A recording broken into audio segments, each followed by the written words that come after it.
Hi there everybody, it's UK independent Stampin' Up demonstrator Halsey here from slimandstylish.stampinup.net. Thank you ever so much for joining me today. Today I'm off to a craft retreat and I have 3 of my lovely team that are going to the same retreat as me, so I'm making them some little goodies. So I've got some little gin cans here, I've got some charcoal face masks and a candle so they can have a spa day and a drink on me. I'm going to be putting these into a little gift bag, so I'm just marking out my measurements. The best bit to do is go with the widest part of what you want to put in the bag. As you can see here, mine is 11.5 centimetres, so my width is 11.5. My height is going to be 15 centimetres, so I need the bag to be higher than that. And then you also need to work out the diameter, so which part is going to be the widest part, so you can see it's going to be the cam, and that's 6 centimetres. Now what I've done here is I've rounded this to the nearest 0.5. You don't want it smack on, otherwise it's not going to fit. Okay, so round it to the nearest 0.5. Now I've got an A4 piece of cardstock, so you can see the width of that, and you can also work out where I'm going to be going with this bag. So if I did my 11.5 centimetres and added my diameter on, so what you want to do is width, diameter, you can see that even by the time I get to one width and one diameter, I am struggling with space in this card. So instead what you need to do is you're going to need to stick 2 pieces of A4 cardstock together.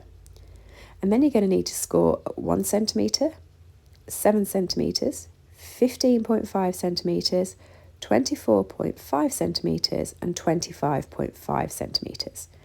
Now this is only going to form half of the bag. Okay, so if we just grab my scoring tool, you will see how this goes. And I'm going to do that scoring so you can see what I mean.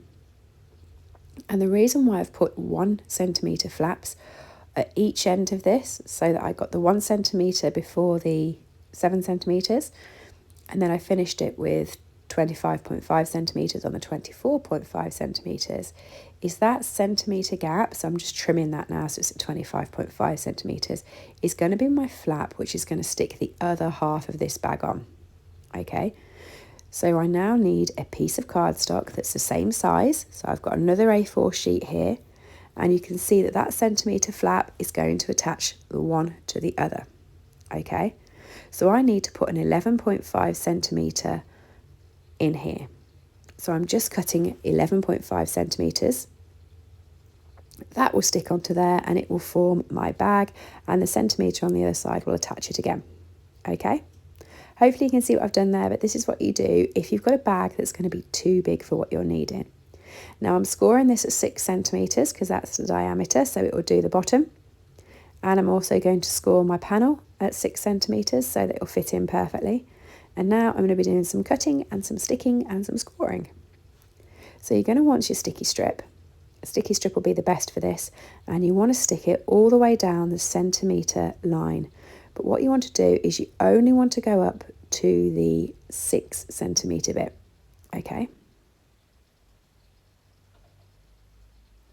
So you can see where that score fold is there. I've stopped there, so I've just stuck the sticky strip all the way down and stopped just before the 6 centimetres. And then you can tab up and tab in. You don't need that little rectangle. You don't need the same little rectangle that's on the other side. So you can cut that out. And then that flap up there will have sticky strip on as well. And then while I'm there, I'm just going to tab out all of the bottom pieces here, okay? So that it just creates some nice tabs for my bag.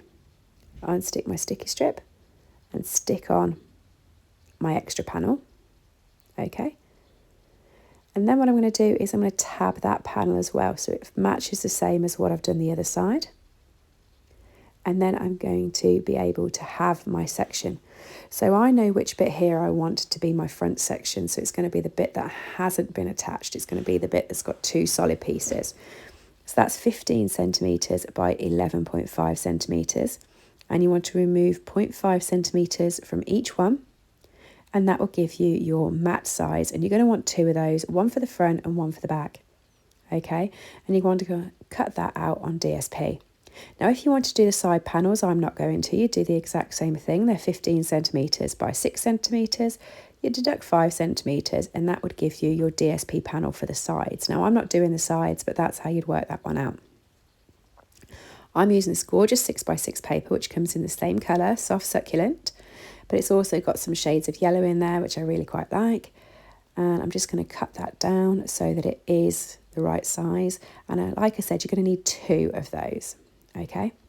So I'm cutting it down, and I'm trying to cut it on the exact same cut mark so that the pattern is exactly the same.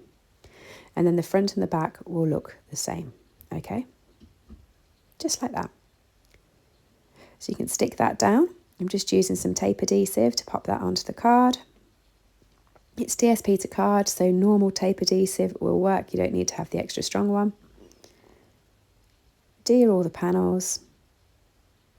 That is pretty much the basis for the bag done. So now all you need to do is fold and burnish all the score lines. And then you're going to be playing with your sticky strip to create the bag and pull it all together. Now this is card, and because I've done a full 6 at the bottom, it will be fine to hold on my can, because I was aware my can would be heavy, and that's why I haven't done a half bottom. Sometimes you can do like 4 centimetres and 4 centimetres, and then when it crosses over, it'll still cover 6. I've kept it at 6 because I wanted it to be as strong as possible. So I'm just going to fold all those flaps in. There we go. Stick them all down. Work out which is your front, and then stick the flap away from the front. Okay, so this is going to be the back, and that's why I'm sticking my flap towards it, and therefore I will have 4 creases on that back, and the front will be looking perfect. And that should fit in my can, my mask, and my candle. Now what I'm going to do is I've got the coordinating ribbon, so I'm going to use my hole punch, and I'm just going to pop some holes in. I'm going to go 2 centimetres from the end and all the way down on all 4 sides, okay? And then this will create me 2 handles. So I'll have a handle on the left, handle on the right, and I can carry it like a proper gift bag. Now, I will tell you, it's easier to do this with the items out of the bag, because then you can manipulate the bag. I never thought about that till afterwards, so I struggled. But if I was you, I would do it outside the bag. And what I've done is I've just done a couple of knots in each side so that it's not going to pull through the hole, because, as I said, it's got a can in there, so it is heavy, and I wanted it to hold. I'm pulling it across quite tightly, cutting it, and then I'm going in. Now, if you wanted to be precise, you could cut both handles so they were the same size while they're not done, and then attach them all, and then you know they're going to be the same size. I've just done this by feel and guess, and it worked out okay for me. But it's up to you as to whether you want to be precise or not. And there we go. Pretty handy. The only other thing I'm going to do is I'm going to add a tag onto here so I can write on, you know, hello to who it's going to and who it's from. And this is what I mean. It would have been easier if I'd have took the contents out, but I never thought about it at the time, and I just played. So for the tag, I'm going to be using soft succulent cardstock again. I'm going to cut it out the tag punch. Really simple, not much to do with it. And then I'm going to use my hole punch at the top, and I'm going to attach it onto the card. So you can see here, just before I go to do my ribbon handle and I'm thinking about it, I'm going to put my tag on. So it's only a small piece of card you need, and this is actually one of the offcuts that I've just used from the paper, so it all fits into the same section. There's the punch from Halsey. Pop my hole in the top,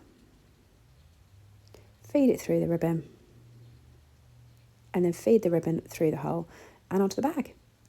Dead simple, dead easy. What do you think? Let me know below. Hopefully this has helped you in case you're making bags and boxes. You can work out the sizes of them. If you went to the retreat, it was lovely to meet you. Hope you enjoyed it. And you can purchase everything I've used today from my store, slimandstylish.stampinup.net. And if this is the first time watching one of my videos, thanks for joining me. Please do like and subscribe and join me again. Have a lovely day, everyone. Bye.